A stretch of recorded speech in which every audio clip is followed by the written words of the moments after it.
नमस्कार दोस्तों, टेस्ट किताब में आपका स्वागत है और मैं हूं आपके साथ सन्नी यादव। तो आज हम शुरुआत करेंगे जो सर्वोच्च न्यायालय सुप्रीम कोर्ट की शक्तियों के बारे में। यानी शक्तियां बोल लीजिए या आप इनको क्षेत्राधिकार बोल सकते हैं, यानी जो उसके क्षेत्र के यानी जो उसकी पावर के अंतर्गत आता है।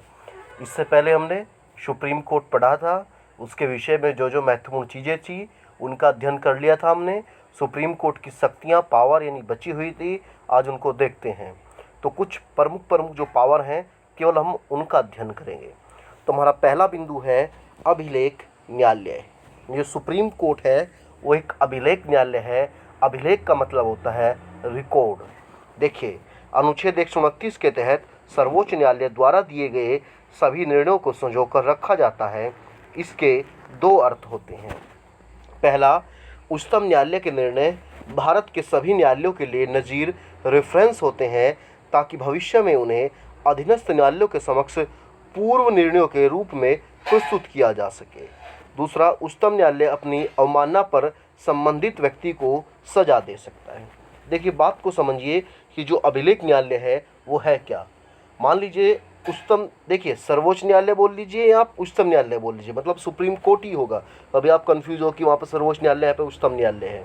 ठीक है, देखिए जो सुप्रीम कोर्ट ने अगर किसी विषय पर फैसला दिया है, अगर सेम ऐसा ही विषय कल को हाई कोर्ट या डिस्ट्रिक्ट कोर्ट में आता है तो समय हाई कोर्ट या डिस्ट्रिक्ट कोर्ट फैसला सुनाते समय सुप्रीम कोर्ट ने उस फैसले में जो जो महत्वपूर्ण बातें कही होगी उनको ध्यान में रखेगा। यानी जो समय वकील है, वकील उस कोर्ट के संज्ञान में वो बातें लाएगा कि सुप्रीम कोर्ट ने इस विषय पर क्या बातें कही थी। देखिए, आपने अगर कभी किसी वकील का केबिन देखा होगा तो आपने देखा होगा कि उस वकील के केबिन में बहुत सारी किताबें रखी रहे। तो वो किताबें क्या हैं? वो किताबें जो सुप्रीम कोर्ट ने जो महत्वपूर्ण फैसले सुनाए हैं उन फैसलों की किताबें हैं, उन फैसलों की प्रतिलिपि है। वरना आपको पता है संविधान की किताब क्या है? एक है आईपीसी सीआरपीसी, लेकिन वहाँ पर बहुत सारी कम से कम सैकड़ों किताब रखी रहती है। तो वो क्या है? वो सुप्रीम कोर्ट के महत्वपूर्ण निर्णय है। ठीक है, और ये भी है कि उच्चतम न्यायालय अपनी अवमानना पर संबंधित व्यक्ति को सजा दे सकता है। यानी अगर सुप्रीम कोर्ट ने कोई फैसला सुनाया है और कोई व्यक्ति उस फैसले की अवमानना करता है, उसके खिलाफ बोलता है कि उसके खिलाफ कोई टिप्पणी करता है, तो सुप्रीम कोर्ट के पास ये पावर है कि वो उस व्यक्ति को सजा दे सकता है। कम से कम 6 माह की सजा यानी 6 माह का कारावास दे सकता है, अर्थदंड भी लगा सकता है। तो आप याद रखिए जो सुप्रीम कोर्ट है वो एक अभिलेख न्यायालय है। ठीक है, उसके बाद मूल अधिकारिता। तो मूल अधिकारिता में यह है कि अनुच्छेद 131 के तहत कुछ मामले ऐसे होते हैं जिनकी सुनवाई करने का अधिकार केवल उच्चतम न्यायालय के पास होता है। नंबर 1, भारत सरकार का किसी राज्य के साथ विवाद। नंबर 2, दो या दो से अधिक राज्यों के बीच विवाद होना। देखिए, मूल अधिकारिता यानी ओरिजिनल। देखिए, इसका मतलब ये कुछ मुकदमे ऐसे होंगे जिनकी सुनवाई करने का अधिकार केवल किसके पास होगा? सुप्रीम कोर्ट के पास होगा। यानी ना उन मुकदमों की सुनवाई हाई कोर्ट में होगी ना डिस्ट्रिक्ट कोर्ट में होगी, उन मामलों की सुनवाई सीधा सुप्रीम कोर्ट में होगी। तो उसमें बताया गया है जैसे दो या दो से अधिक, देखिए जैसे भारत सरकार के किसी राज्य के साथ विवाद होना, यानी मान लीजिए अगर भारत सरकार का किसी राज्य के साथ कोई विवाद है तो उस विवाद का जो सुनवाई होगी सुप्रीम कोर्ट में होगी, किसी भी हाई कोर्ट में नहीं होगी। या दो से अधिक राज्यों के बीच विवाद, मान लीजिए हरियाणा और उत्तर प्रदेश के बीच में सीमा विवाद है, तो उसका जो सुनवाई चलेगी वो सीधा सुप्रीम कोर्ट में चलेगी, वो ना तो किसी हाई कोर्ट में चलेगी ना किसी डिस्ट्रिक्ट कोर्ट में चलेगी। तो इसकी मूल अधिकारिता है। उसके बाद हमारा अगला बिंदु है अपीलीय अधिकारिता। अपीलीय अधिकारिता का मतलब है सुप्रीम कोर्ट में अपील करना। देखिए इसमें क्या है, अनुच्छेद 132 में यह उल्लेखित है कि दीवानी, डांडिक तथा संविधान की व्याख्या संबंधित मामलों में उच्चतम न्यायालय में अपील की जा सकती है। देखिए, दीवानी सिविल मामले, यानी जब आप मूल विधि पढ़ोगे तो वहाँ पे आपको पढ़ने को मिलेगा सिविल मामले और क्रिमिनल मामले, दीवानी मामले और डांडिक यानी कि आपराधिक मामले, ये फौजदारी बोल देते हैं। ठीक है, यानी दीवानी मामले ऐसे होते हैं जिसमें मतलब कि संपत्ति के से संबंधित होते हैं, और डांडिक मामले होते हैं, आपराधिक मामले क्रिमिनल केसेस होते हैं। तो अगर मान लीजिए हमें किसी चीज़ की व्याख्या करानी है, संविधान की व्याख्या करानी है, तो अनुच्छेद 132 के तहत हम सुप्रीम कोर्ट में जा सकते हैं। सुप्रीम कोर्ट उस चीज़ की व्याख्या करेगा। देखिए, मान लीजिए संविधान में कहीं कोई चीज़ लिखी गई है, तो अगर आप उस 10 व्यक्ति को वो चीज़ पढ़ाओगे तो 10 के 10 व्यक्ति अपने माइंड सेट के हिसाब से उस चीज़ का अर्थ निकाल लेंगे, लेकिन फाइनल अर्थ वही माना जाएगा जो सुप्रीम कोर्ट बताएगा। तो अनुच्छेद 132 के तहत अगर हमें किसी चीज़ की व्याख्या करानी है तो व्याख्या सुप्रीम कोर्ट कर सकता है। ठीक है। उसके बाद अगला हमारा अनुच्छेद 133 के तहत दीवानी मामलों में उच्च न्यायालय द्वारा दिए गए निर्णयों के विरुद्ध उच्चतम न्यायालय में अपील की जा सकती है। देखिए, दीवानी मामले मैंने बताया है ऐसे मामले जो विवाह, शादी, संपत्ति, तलाक से जुड़े हुए हैं, वो दीवानी मामले हैं। अब मान लीजिए हाई कोर्ट है, हाई कोर्ट ने कोई फैसला सुना दिया, आप उस फैसले से संतुष्ट नहीं हो तो आप कहाँ जा सकते हो? सीधा आप जा सकते हो सुप्रीम कोर्ट में। तो ये बात बताई गई। उसके बाद अनुच्छेद 134 में बताया गया, अनुच्छेद 134 के तहत आपराधिक मामलों में उच्च न्यायालय द्वारा दिए गए निर्णय के विरुद्ध उच्चतम न्यायालय में अपील की जा सकती है, लेकिन इसकी 2 शर्तें हैं। पहली, सत्र न्यायालय में चल रहे किसी मामले को उच्च न्यायालय ने अपने पास मंगाकर यदि फांसी की सज़ा सुना दी तो। दूसरी, सत्र न्यायालय ने किसी व्यक्ति को बरी कर दिया हो और उच्च न्यायालय ने अपील में फांसी की सज़ा सुना दी हो।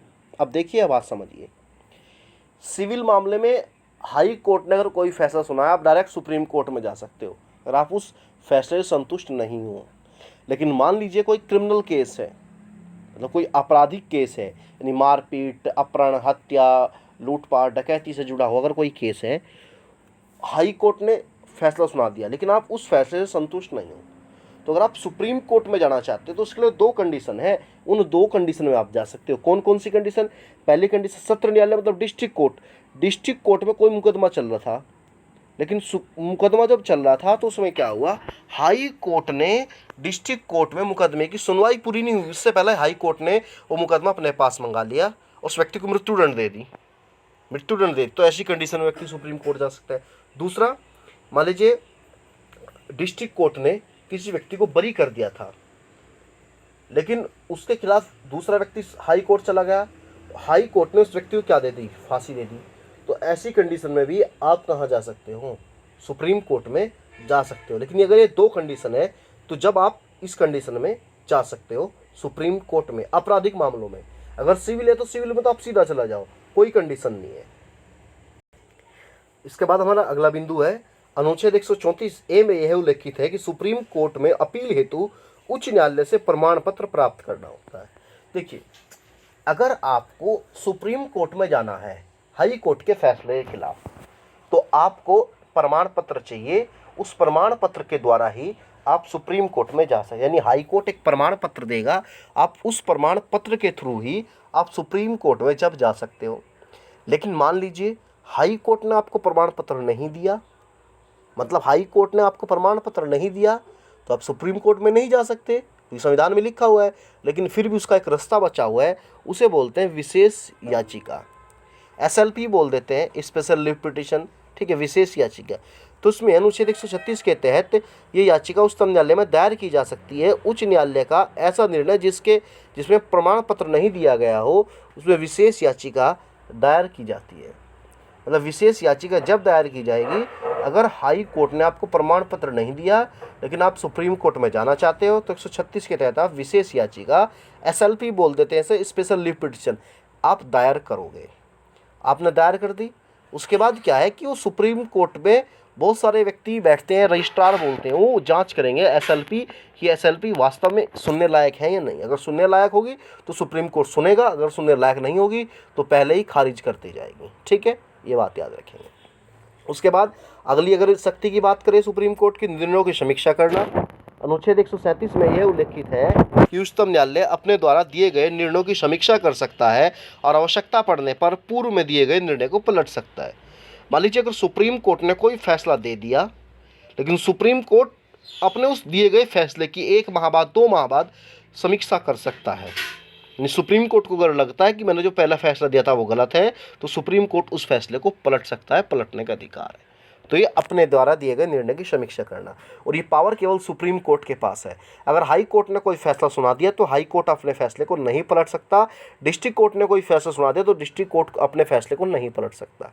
डिस्ट्रिक्ट कोर्ट ने अगर कोई फैसला सुनाया तो उसके फैसले को पलटने का अधिकार है हाई कोर्ट के पास। हाई कोर्ट ने कोई फैसला सुनाया तो उसको पलटने का अधिकार है सुप्रीम कोर्ट के पास। लेकिन सुप्रीम कोर्ट ने कोई फैसला सुना दिया, उसे खुद सुप्रीम कोर्ट पलट सकता है। ठीक है, समीक्षा करेगा कि हाँ भाई ठीक है, कभी गलत तो नहीं हो गया।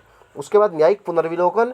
संविधान जब शुरू हुआ था तो हमने बताया था कि न्यायिक पुनर्विलोकन हमने किस देश से लिया था, तो अमेरिका से लिया था। दुनिया में 2 ही देश ऐसे हैं जिनके पास न्यायिक पुनर्विलोकन की शक्ति है। ठीक है, तो देख लीजिए, कोई भी ऐसी विधि जो संविधान का उल्लंघन करती है उच्चतम न्यायालय से शून्य घोषित कर सकता है। सिंपल सी बात यह है, अगर संसद ने कोई ऐसा कानून बनाया जो संविधान के विरुद्ध है तो सुप्रीम कोर्ट के पास ये पावर है शून्य घोषित करने का मतलब उस कानून को रद्द कर सकती है। इसे कहा जाएगा न्यायिक पुनर्विलोकन, जुडिशियल रिव्यू। और निर्णयों की समीक्षा करना का मतलब है रिव्यू ऑफ द जजमेंट।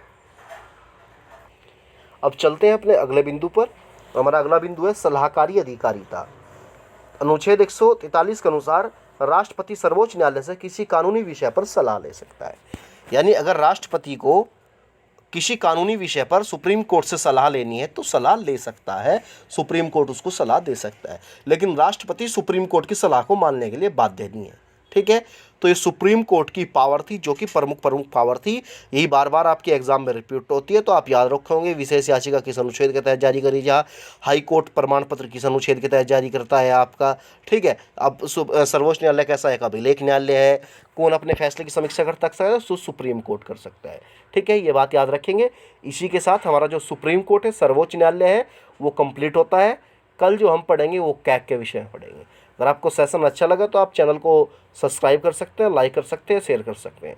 और आपको पता है कि जो पीडीएफ है, पीडीएफ को प्राप्त करने के लिए आपको टेलीग्राम पर टेस्ट किताब के नाम से चैनल है, उसे ज्वाइन करना होगा। वहाँ पर जितनी भी आपको संविधान में पढ़ाया गया सारी पीडीएफ वहीं पे मिलेगी आपको। धन्यवाद।